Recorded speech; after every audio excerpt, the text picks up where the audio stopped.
Donc on voit ici un exemple de l'utilisation de cette bâche sur ma Twingo de collection. On voit que par rapport à une petite voiture, c'est largement surdimensionné. Ici, on a largement une réserve de place. C'est intéressant. Alors l'utilité d'une bâche, on la voit en démonstration ici, puisque ça ne fait qu'une nuit que je l'ai mis. Protection contre les feuilles bien sûr, mais également protection ici contre les déjections d'oiseaux, puisque je suis garé sous un arbre et les déjections d'oiseaux c'est assez toxique pour la peinture. Alors on apprécie ici les petits renflements des cabochons qui sont prévus pour mettre les rétroviseurs. On apprécie ici l'étanchéité. Il a plu pendant la nuit donc c'est bien protégé. On voit sur les côtés, ça tombe à terre, juste. Donc là, il n'y a pas de réserve de largeur.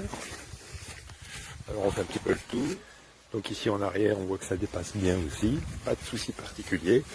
Alors on apprécie en dessous la fixation qui est possible avec des sangles, ainsi que 2 rallonges de sangles qui sont fournies pour finaliser la fixation, pour une protection pérenne en cas de grand vent. Alors petite subtilité aussi, alors du côté gauche, ici, côté conducteur, on a un zip qui s'ouvre, voilà je l'ai ouvert, et qui permet d'accéder à la porte si on veut éventuellement ouvrir sa voiture sans démonter complètement la bâche. Alors le seul petit bémol, mais bon ça c'est commun à toutes les bâches je suppose, c'est ici il y a l'antenne, donc on est obligé de la démonter. Bon, démonter c'est pas un problème, mais où la ranger dans la voiture, ben, ce serait bien d'avoir un petit scratch qui permet de fixer l'antenne pour la retrouver facilement. Donc globalement on voit que au niveau dimension on est très correct. Alors au niveau, on voit la base du produit, ici un élastique c'est pas mal. Alors c'est pas une doublure à l'intérieur, mais c'est un revêtement, un double revêtement tissu à l'intérieur qui va donc protéger la carrosserie très efficacement. Donc ça c'est pas mal. Donc voilà, globalement l'impression que ça fait.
Allora, ci sono delle cinghie, questi sono per legarlo e per non farlo volare quando ci sono le giornate di vento.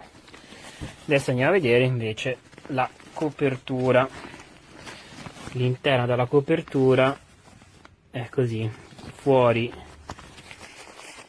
classica copertura per il copriauto e dentro con un po' di stoffa per non rovinare la carrozzeria, cuciture, doppie cuciture, e poi gli angoli abbiamo gli elastici,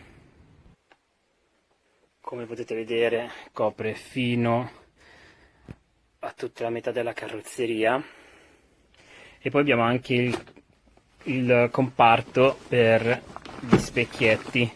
Questo è uno specchietto, c'è pure la striscia canter-infrangente e copre in maniera che si integra a tutto il telone.